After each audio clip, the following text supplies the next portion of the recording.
The world is full of smells. For us, it's mostly just background noise.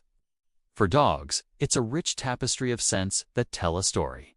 It's their connection to the world around them. When our furry little friends sniff the ground, they're reading the map. They're following the signs left behind by other animals. They're tasting the wind, getting information about their surroundings from molecules in the air. But what happens when that world is turned upside down? When their humans leave, dogs experience a deep sense of loss. They don't understand why their favorite humans have abandoned them. They just know that their world has become a scary, unfamiliar place. But dogs are resilient creatures. They have a strong instinct for survival. And as they sniff their way through the world, they're able to find food and shelter.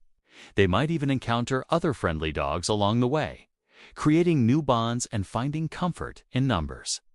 But no matter how much time passes, there's always a part of them that longs for home.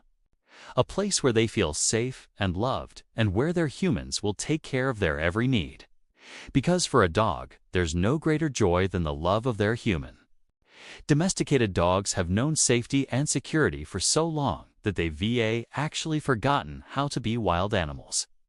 Their instincts are dulled by generations of living with humans.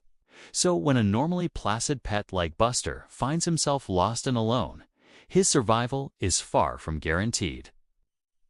In the struggle to survive, he'll need to draw on every last scrap of instinct and intelligence, all while battling a growing sense of panic and despair. Because however resilient dogs are, their natural instincts can only take them so far. They'll need something else to get through this ordeal. They'll need hope. Hope that one day things will be okay again, that one day they'll be home again. But for now, they must keep moving forward, even if they don't know what lies ahead. As evening shadows stretched and deepened, a new menace arose, the nocturnal symphony of the city. Car horns, rumbling engines, and shouts in the night. These sounds were alien to Buster's ears, a jarring counterpoint to the birdsong and rustling leaves he'd known. With each passing hour, his small body grew colder. The comforting rituals of his old life, a warm hearth, a soft bed. The reassuring routines of feeding time all now seemed like a faded dream. The relentless barrage of new sensations, the hunger, the thirst, the unending cacophony. It was wearing him down. Yet in the depths of his doggy despair, something stirred, a tenacious spark of life, a refusal to give in. He pushed on, driven by an ancient instinct to survive, to persevere, to keep going just a little while longer. And then he smelled it, a faint, tantalizing whiff, something akin to home, something that stirred memories of hearth and heart. The scent hit him like a beacon in the gathering gloom, a lifeline thrown across the choppy seas of his fear and exhaustion. With renewed vigor, he followed the scent, his tail tentatively lifting, his ears pricking. Could it be? Was he nearing the end of his journey? Was help actually at hand? With each step, the scent grew stronger, more recognizable, intertwining with the faintest glimmer of hope in Buster's dimming eyes. As he turned toward the source of that tantalizing smell, he saw it, a familiar lamppost. The corner of a house he'd passed many times before, the scent of home. In that moment, the jumbled, terrifying landscape of the city seemed to fall away.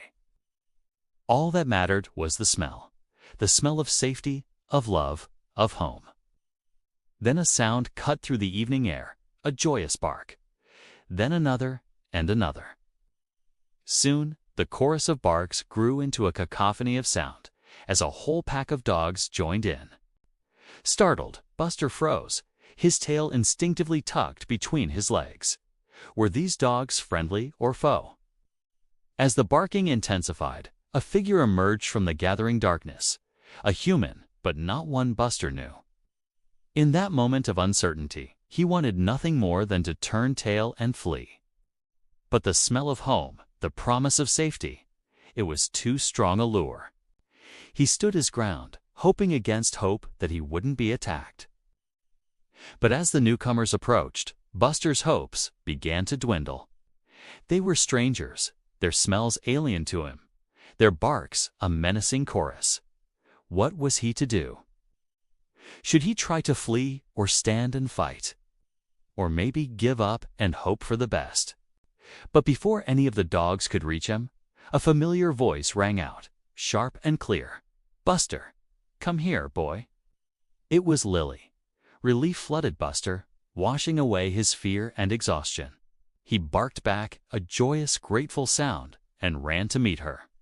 As he reached her, she knelt down, her small arms encircling his neck. Her touch was as familiar and comforting as the scent of home. In that moment, the months of wandering, the hunger, the thirst, the loneliness, it all receded into a blurry nightmare. All that mattered was that he was home. As Buster disappeared into the maze of streets, his journey began. Inevitably, a journey through the duality of human nature. Some passed him by with averted gazes, their minds preoccupied by their own intricate human concerns. To them, Buster was merely a stray, another blurred shadow in the urban landscape. Some, driven by fear or annoyance, shooed him away with harsh words and sharp movements, deepening his sense of abandonment. But then there were the others. The gentle hand that offered a bowl of cool water from a front porch.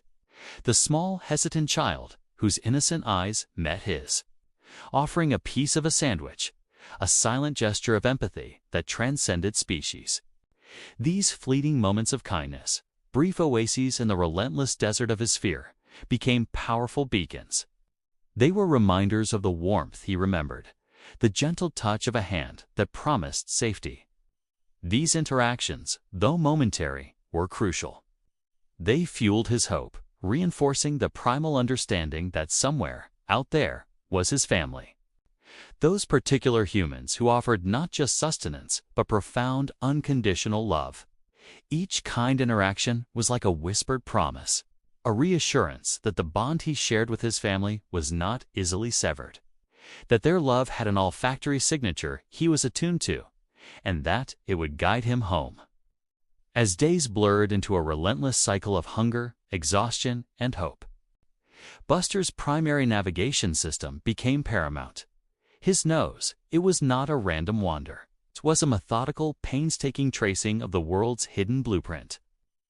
He followed faint, almost imperceptible scent trails left by his family, perhaps days or even weeks ago.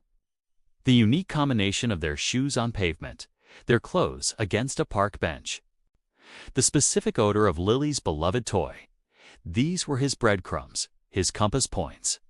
He learned to read the unseen narratives of the streets, the territorial markings of other dogs, the subtle shifts in human activity, the olfactory signature of familiar landmarks.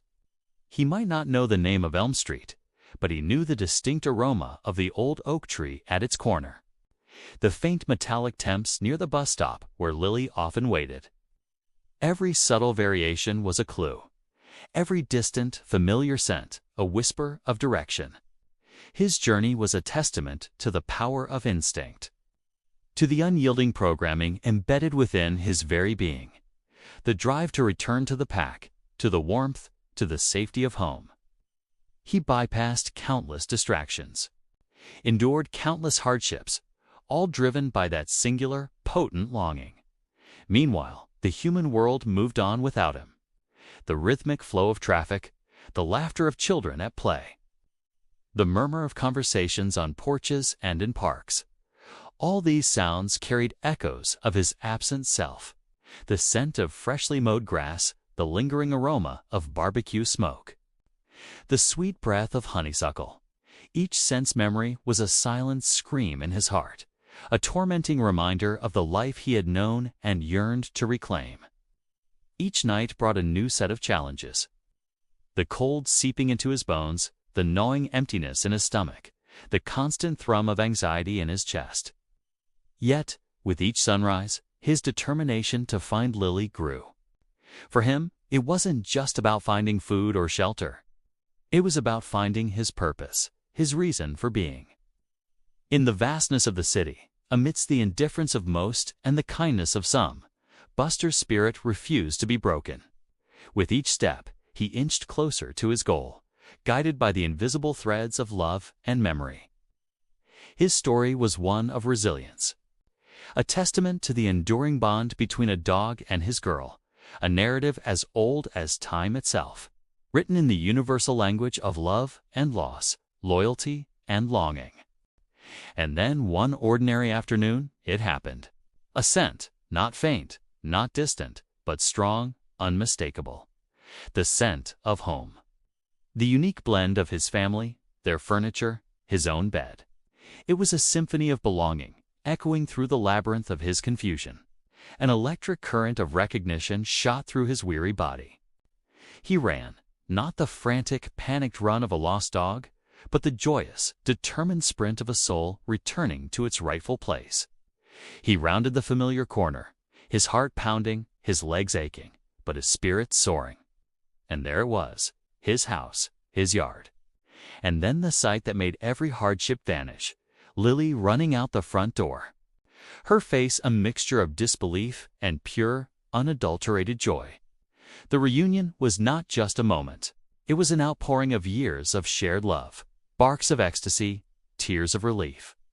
The familiar warmth of human hands, not just offering food, but offering comfort, security, home. Buster, the lost wanderer, was home.